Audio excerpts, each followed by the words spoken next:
Hola, muy buenos días. Gracias por acompañarnos como ocurre semana a semana.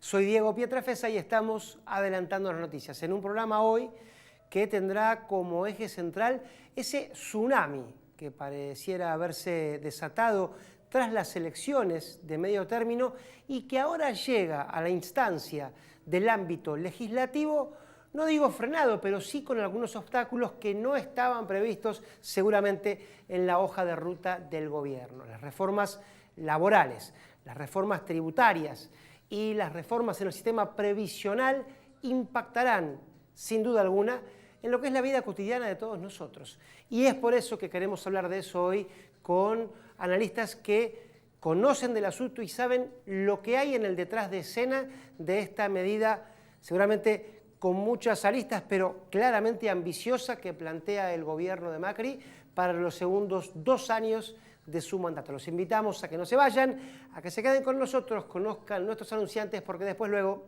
comenzamos con el programa.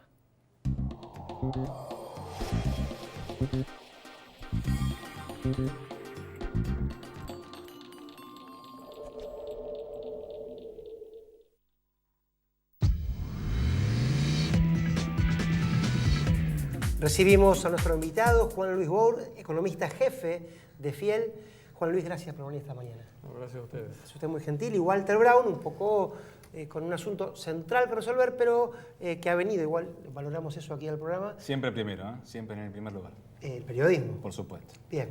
Jefe de redacción del Cronista, Walter, gracias siempre por a estar con nosotros. Un momento de humor. Lo único, Juan Luis, que nos permitimos antes de hablar de 3 reformas que, calculo yo, dan para todo análisis, menos para el humor. ¿Acaso para alguna sonrisa? Y en ese caso, empecemos por la positiva. ¿Cuál de las 3 reformas cree usted que puede traer una mejoría concreta y palpable para el ciudadano común?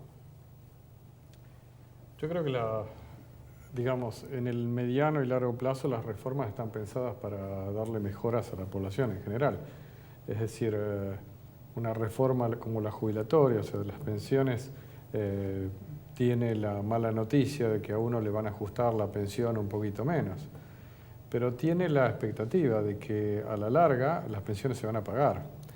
La otra forma sería seguir haciendo lo que se está haciendo, es decir, pagando como es el régimen actual, y después tener problemas muy serios para poder pagar esas pensiones. Así que a la larga hay noticias que, si bien suenan muy duras en el corto plazo, a la larga son buenas.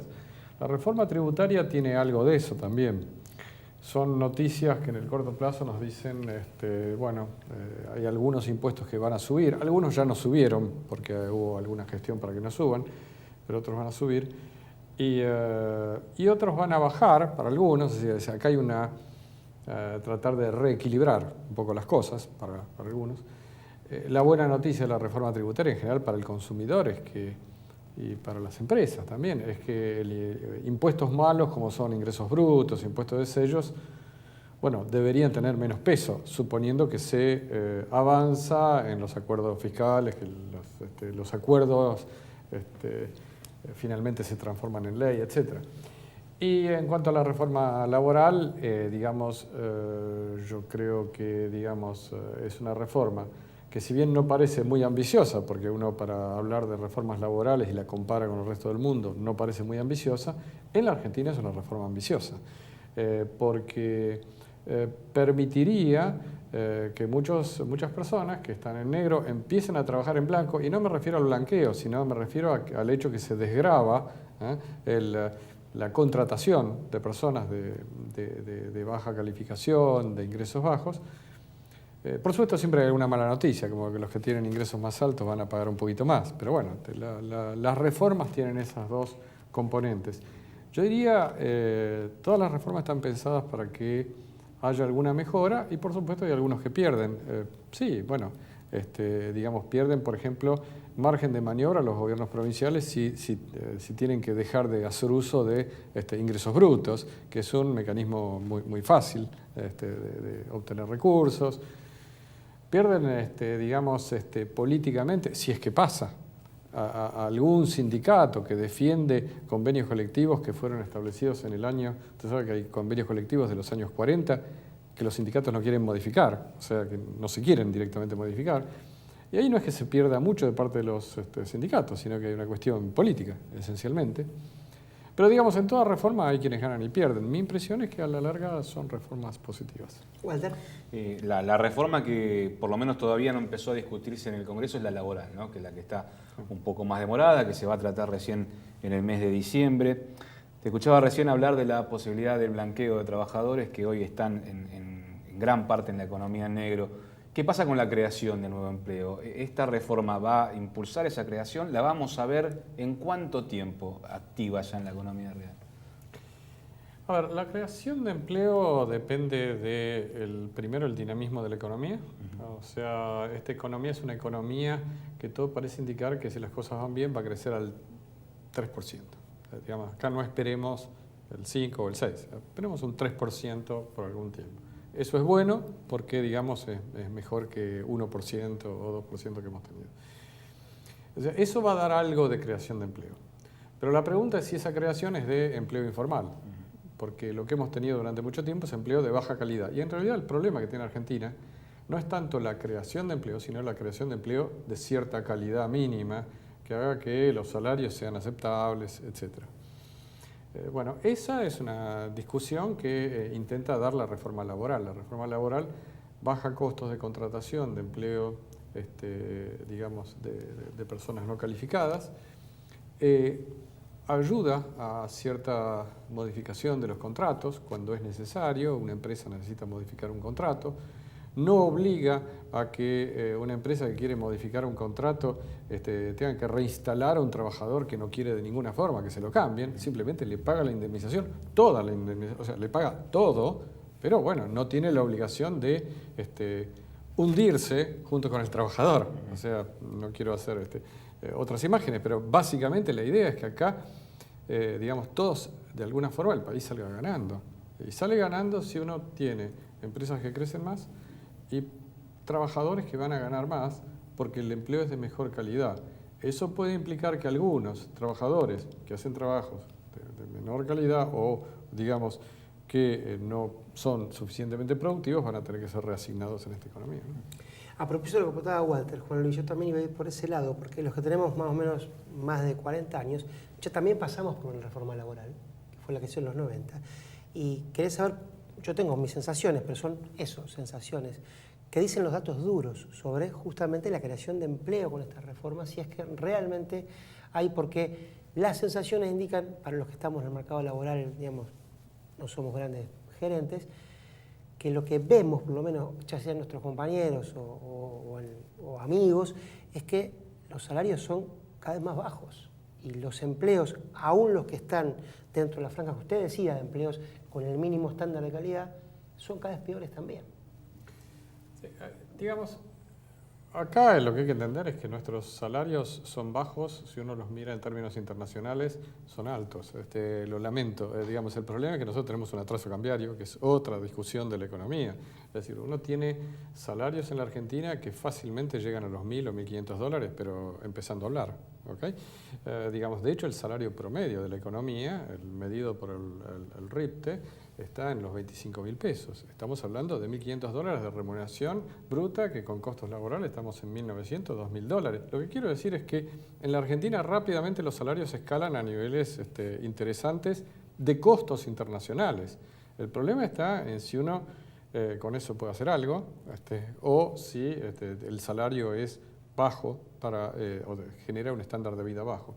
Y el estándar de vida está en relación con la productividad de nuestra economía. Nuestra economía tiene un problema enorme de productividad, es muy difícil que la gente lo pueda entender, digamos, esto, pero básicamente la idea es que así como no podía ser vaca muerta si uno tenía que tener una dotación que era el triple de la que tienen los mexicanos o el triple de la que tienen los demás, es decir, vaca muerta no existe si uno no tiene dotaciones que son las dotaciones internacionales, dotaciones, quiero decir, para cada pozo. Es decir, en lugar de tener en un pozo 10 personas, usted tiene que trabajar con 4 personas. Digamos, si usted trabaja con 10, cada uno va a ganar poquito y lo que va a pasar finalmente es que no hay pozo, directamente, no hay pozo, no hay producción. Bueno, eso es lo que pasaba con Vaca Muerta hasta hace un año. Es decir, todavía no pasa mucho, pero está empezando a pasar porque se ha empezado a poder redefinir las condiciones laborales. Es decir, la productividad es lo central en la economía. Uno no, lo decía el profesor Hendrik, un profesor que vino hace poco, hace una semana, a la Argentina, lo dicen todos los que miran la economía argentina.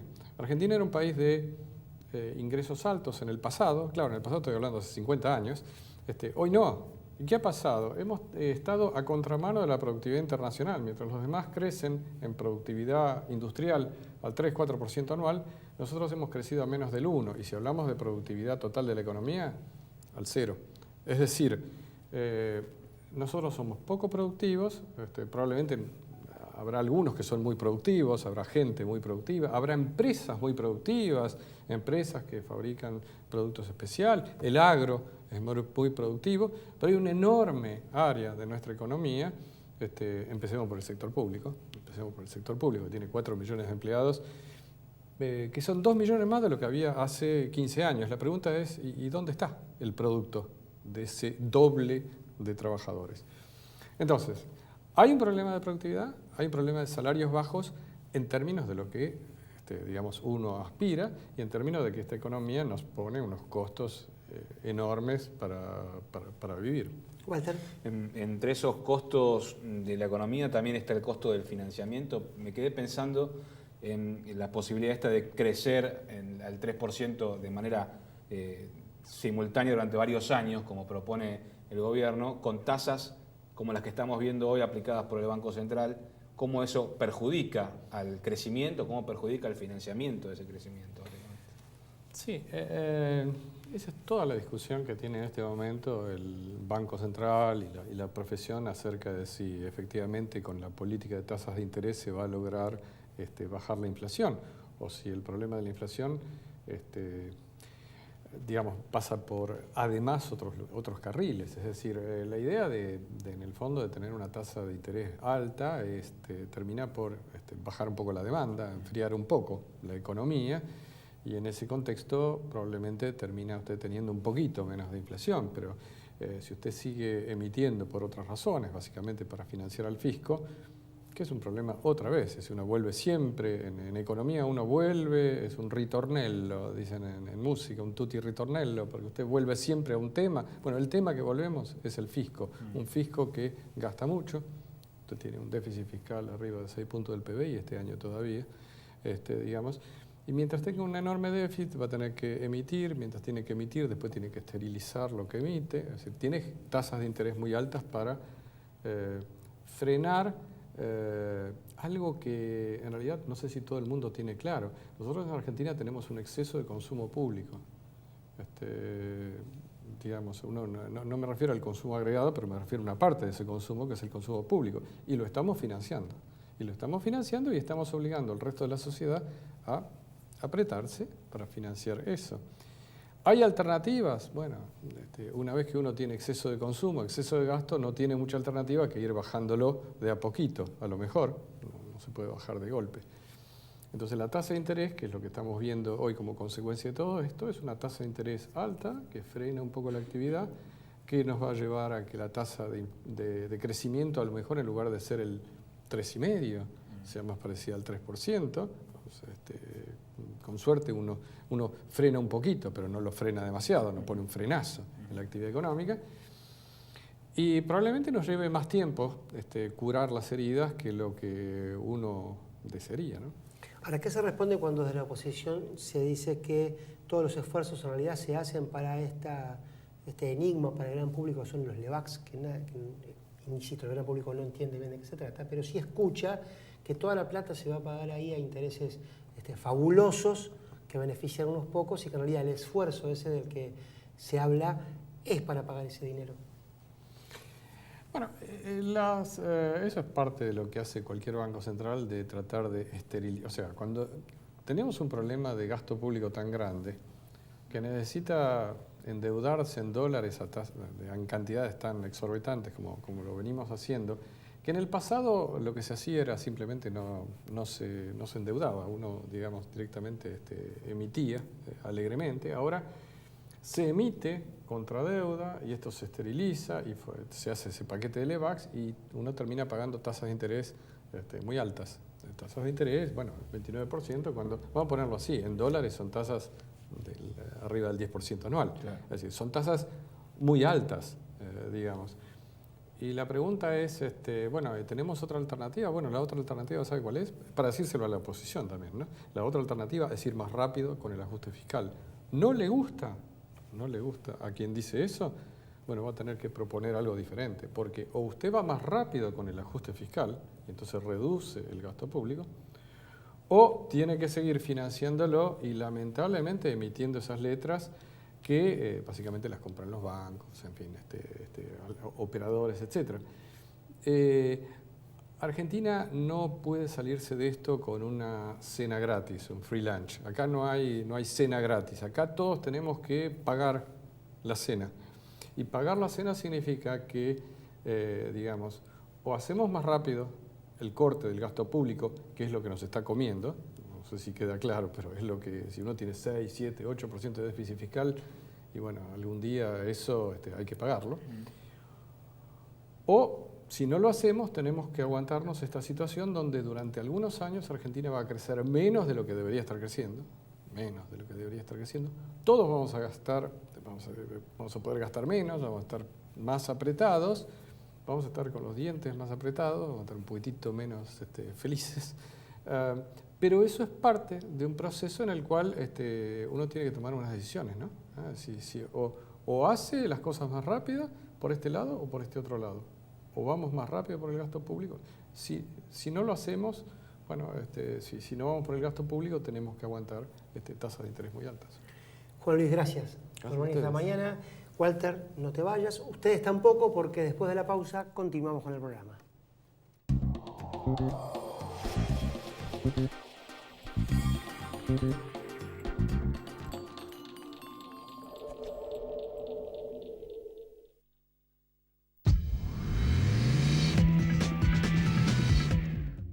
Como buenos anfitriones que somos, Walter, una vez que se van los invitados, vamos a tratar de hablar de las cosas indeseables, porque, o por lo menos no tan gratas. Si era grata el panorama que nos pintó Juan Luis, esto tiene una pata política. Claro. ¿Qué va a pasar en el Congreso? Bueno, en el Congreso la discusión está centrada hoy en la reforma tributaria y en la reforma previsional, básicamente, ¿no? Que es la que mayor revuelo generó cuando se definió cambiar finalmente la fórmula por pedido del peronismo para poder acompañar el dictamen de comisión. Se modificó la forma de ajuste previsional para las jubilaciones para una vez que esté activa la reforma. ¿Qué quiere decir esto? Bueno, ahora se va a calcular a partir de un 70% de la inflación y un 30% de la evolución de salarios, cómo va a ser el monto que se le va a otorgar de jubilación cada 3 meses al sector pasivo. Insisto, una vez que esté aprobada esta reforma, se calcula que ya en marzo va a ser la primera aplicación del nuevo cálculo. Eso por un lado, ese dictamen lleva al recinto del Senado, empieza a ser discutido ahí, de ahí pasará a diputados y finalmente, cambio más, cambio menos, terminará en manos del presidente Macri para que termine de sancionarlo y el año próximo esté activo. Por el lado de la reforma previsional. Por el otro lado, la reforma tributaria fiscal, a la cual los gobernadores ya le dieron su apoyo también para obtener el dictamen de comisión, con algunos resquemores del lado de San Luis, básicamente. Alberto Rodríguez Sá manifestó sus peros a este tema, y la que está más compleja es la reforma laboral. La reforma laboral que va a llegar recién a partir de diciembre al Congreso, la reforma laboral que ha recibido algunas críticas de parte de la CGT y que por eso se ha decidido demorarla hasta que asuma los nuevos legisladores. Cristina Kirchner incluida en la Cámara Alta. La nueva conformación le va a dar al gobierno mayor cantidad de senadores y al peronismo disidente, digamos, al que no está acompañando a Cristina Kirchner en este caso, la posibilidad de sumar sus bancas a las del oficialismo y tratar de sacar la media sanción de esa forma. Veremos si lo consiguen, veremos qué es lo que pasa. Esa va a ser la discusión del Senado, en diputados va a ser mucho más grande. Gracias, Walter. Gracias a ustedes por estar también junto a nosotros. Ha sido realmente, como siempre, un gusto. Será, si Dios quiere, hasta el martes que viene.